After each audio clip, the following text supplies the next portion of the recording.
বাংলাদেশে প্রায় সময় শাড়ি পরা হয়তো শাড়িটা আমার সবচাইতে পছন্দের। মিল্ক ঠান্ডা হয়ে গেছে। হ্যালো, আসসালামু আলাইকুম। আমি কল্পনা সাউথ কোরিয়া থেকে শাড়ি পরে চলে আসছি রান্না করতে, মানে কোনো একটা খাবার তৈরি করব। আমাকে কমেন্ট করে জানাতে পারেন যে আমাকে কেমন লাগতেছে দেখতে। ইউটিউবে আমি একটা ভিডিও দেখেছি যে খুব সহজে টক দই ঘরে বসে বানানো। আজকে আমার আজকে এটা হবে টক দই বানানো। আবার এটা নিচে নামাই রাখি, চুলা জ্বালাবো। ঠিক আছে, চুলাটা জ্বালাই নিচে আর একটা দিলে ভালো হয়, কারণ অনেকক্ষণ আমি গ্যাস ইউজ করবো। গ্যাসটা ধরাই নি, গ্যাস ধরাইলাম। দেখা যায় কিনা, মনে হয় এটার ভিতর দেখা যায় না, তাই না? আর এই হচ্ছে মিল্ক, একেবারে ফ্রিজে ছিল ঠান্ডা মিল্ক। তারপরে একটু গরম করে নেবো, তো হালকা গরম করব, তো কুসুম গরম, সেজন্য খুব অল্প দিলাম। আমি খুব অল্প করে করব, কারণ আমি ঠিক জানি না সঠিকভাবে হবে কিনা। ঘরে বসে খুব সহজে টক দই তৈরি করব, সুতরাং এটা একটু গরম হোক। আর এখানে আছে আমার ভেনিগার, একেবারে ভেনিগার, পানি মিশাবো না, একেবারে ভেনিগার। আমি জানি না সরাসরি ভেনিগার দিলে গন্ধ আসবে কিনা, আজকে সেটার টেস্ট হয়ে যাবে। আর আছে কি গুঁড়ো দুধ। আর এখানে একটা বাটি আছে, কাঁটা চামচ আছে, আর 2টা চামচ আছে, যে কয়টা লাগে দেখি। আর আমি সুন্দর করে আজকে সাজুগুজু করছি, অবশ্য গোসলা দিয়ে শাড়ি পরছি। এইভাবে উঠাই দিলে একটু সুন্দর লাগে। সাজনা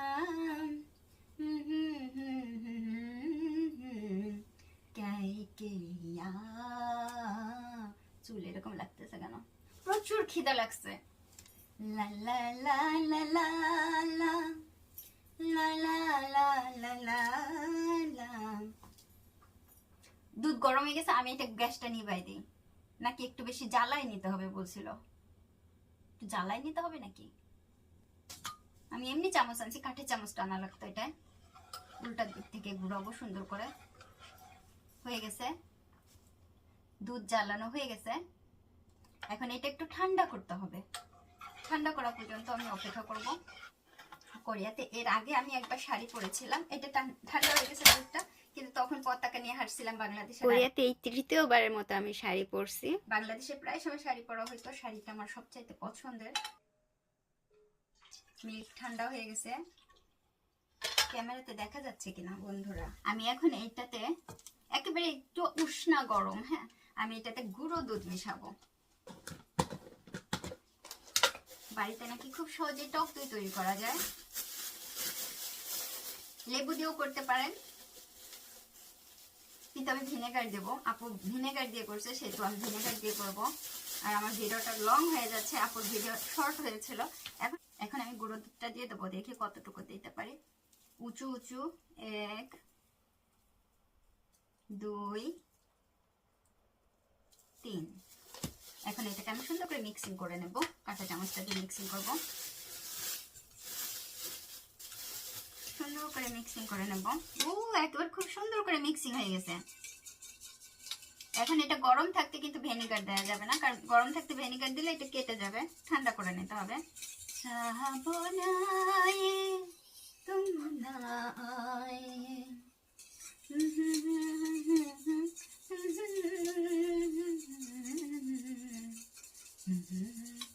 আর কি গানের মধ্যে অন্য গান গাইতেছি, বুঝছেন? একটা গানের মধ্যে আরেকটা গান গাইতেছি। একেবারে হালকা, মানে কোনো এইভাবে করলে যে একটু আসে যে ওইটা এক সময় গরম ছিল বাটিটা, এইরকম একটা আসে। আমি এখন ভিনেগার দেবো, দেখি সত্যি সত্যি বানানো যায় কিনা। আমি জানি না সত্যি কিনা। ভিনেগার দিচ্ছি, সরাসরি ভিনেগার, কোনো পানি ছাড়া। ভিনেগারটা একটু অল্প অল্প করে দিতে হবে, একবারে সব এক জায়গায় দেওয়া যাবে না। হ্যাঁ, এই যে একটু একটু করে করে দিয়ে এটাকে নাড়তে হবে। নাড়েন, একটু একটু দিয়ে নাড়তে হবে। আমি জানি না সত্যি হবে কিনা। আপুরটা তো হয়েছে, সেই ঈদে তো আপু অনেক কিছু তৈরিও করতেছেন, মিষ্টি দইও তৈরি করবেন বলছেন। হ্যাঁ, একটু একটু হচ্ছে, প্রায় হয়ে আসছে, ঘন হয়ে আসছে। আমার কথা হচ্ছে যে গন্ধ হবে কিনা ভিনেগারের। এটা কিন্তু ঘন হয়ে আসতেছে, ঘন হয়ে আসতেছে। একটু একটু দিতে হবে, বেশি দেওয়া যাবে না একসাথে। ও সুন্দর সুন্দর ঘন হয়ে আসতেছে, রিয়েলি ঘন হয়ে আসতেছে এটা। ও অনেক ঘন হয়ে আসতেছে। ইতিমধ্যে আমি কিন্তু 2 চামচ দিয়ে দিয়েছি ভিনেগার। এবার 3য় চামচ, যেটা আমি একবার দেখছি ঘন হয়ে আসছিল, এটা হচ্ছে 3য় চামচ ভিনেগারের। আর একটু দেব। হ্যাঁ, oh really it's really working. Wow, ঘন হয়ে আসছে। আর একটু ঘুটায় নেই, ভালো করে ঘুটায় নেই। আমি কিন্তু খুব করে দিচ্ছি ভিনেগারটা, অল্প অল্প করে, সুন্দর করে মিক্সিং যাতে হয়, অল্প অল্প করে দিচ্ছি। এবং এটা যদি আপনারা ফ্রিজে রেখে খান তাহলে নাকি একেবারে শক্ত হয়ে যাবে, সুন্দর শক্ত হবে এবং একেবারে টক দইয়ের স্বাদটাই পাবেন, একেবারে পুরোপুরি টক দইয়ের মতোই পাবেন। ওয়াও, ঘন হয়ে আসছে। আমার মনে ভিনেগার আরো দেয়া লাগবে, ভিনেগার আরো দিয়ে আর একটু সুন্দর একেবারে টক দইয়ের যে ফ্লেভার বা টক দইয়ের যে একটা ইটা আর একটু ঘন করে নিয়ে আসা লাগবে। আসো দেখি, ভিনেগার আর একটু দেই। যে ভিনেগার আরো 1 চামচের একটু কম নিছি।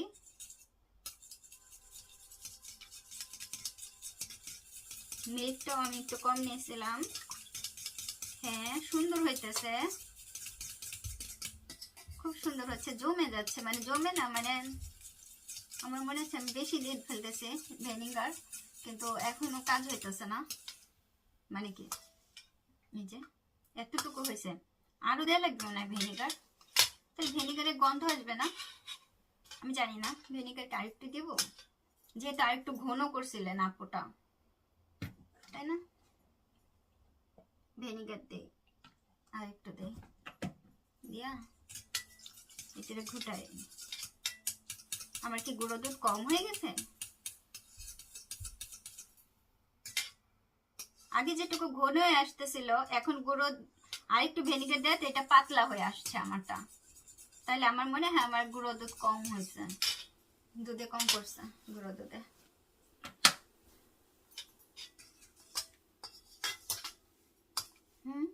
এই যে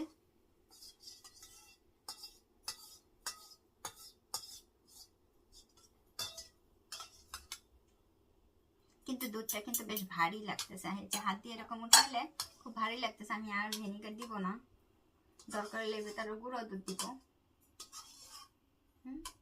এই যে দেখেন, দেখা যাচ্ছে কিনা, অনেকটাই ঘন হয়ে আসছে।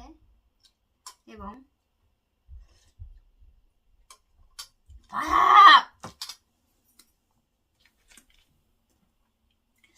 ভিনেগারের এখানে আমি মানে ভিনেগার বেশি দিয়ে ফেলছি, ভিনেগারের সম্পূর্ণ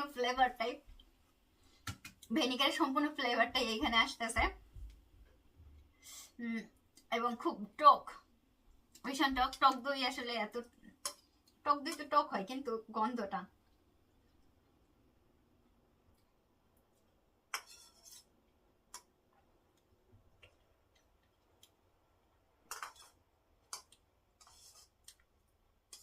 কিন্তু আমার মনে হয় গুঁড়ো দুধ আরেকটু দেওয়া লাগতো, তাহলে বেশি সুন্দর হতো।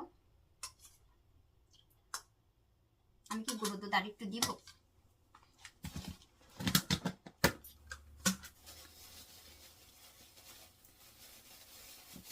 আমি যদি গুঁড়ো দুধ এখন পরে আরেকটু দিই, দেখি হয় কিনা।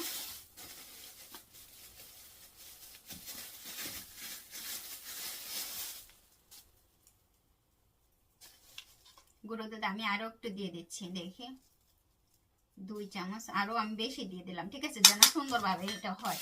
গোলাই রানি, এই চামচটাতে ভরে গেছে, আস্তে আস্তে করে গোলাই নিই, দেখি।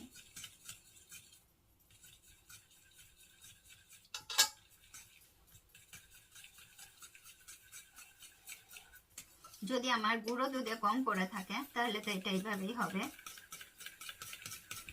যখনই মিশাই না কেন, যেটাই মিশাই না কেন, ওই একই কথা, আমার কাছে ওই একই কথা।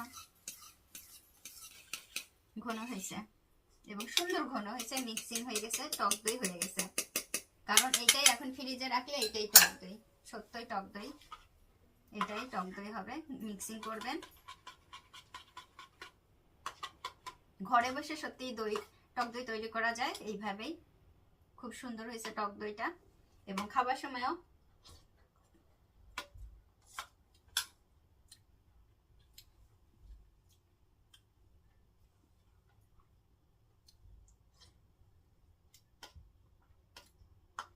গুঁড়ো দুধের গন্ধ আসতেছে, গুঁড়ো দুধের ফ্লেভার। আমি জানি না ভিনেগারের ফ্লেভারটা এই গলার এইখানে এসে লাগতেছে।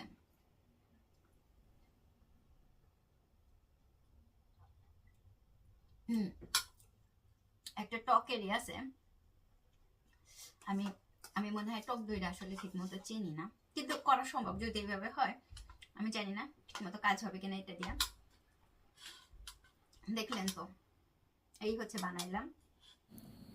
আর আমি এটা যে এইভাবে ফ্রিজে রেখে দিয়েছিলাম, খুব সুন্দর করে আটকে আটকে রাখছি পলিথিনে। এখন দেখাচ্ছি এটা আসলে কেমন হয়েছে। ও, যে দিক থেকে ধরি না কেন, হ্যাঁ এইরকম হয়েছে।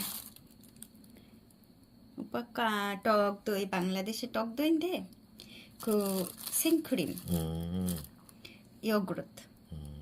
근데 이거 너무 셔. এইটা এরকম হয়েছে, আমি একটু খেয়ে দেখি।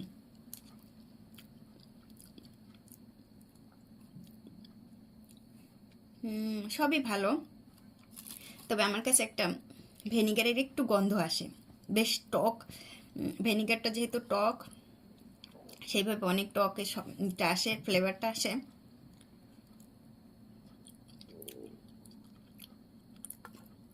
হ্যাঁ, বেশ টকের আসে, কিন্তু টক দই যে স্বাদটা পারফেক্ট সেই স্বাদটা আসে। তবে লাস্টে আমার রিভিউটা দিয়ে দিই। আমি আপুকে দেখে ট্রাই করেছিলাম যে সত্যি করা যায় কিনা, কারণ আমি যেহেতু কোরিয়াতে থাকি, খুব সহজে যদি ঘরে এরকম টক দই তৈরি করা যায়, খুবই তো মজার একটা, খুব ভালো একটা বিষয়। কিন্তু এটা ভিনেগারের গন্ধ অনেক বেশি আসে এবং গুঁড়ো দুধের গন্ধ আসে, যেটা টক দই কিনলে এরকম গন্ধটা আসে না বা এরকম কোনো ফ্লেভারটা পাওয়া যায় না। আমি দ্বিতীয়বার আর চেষ্টা করব না। Thank you.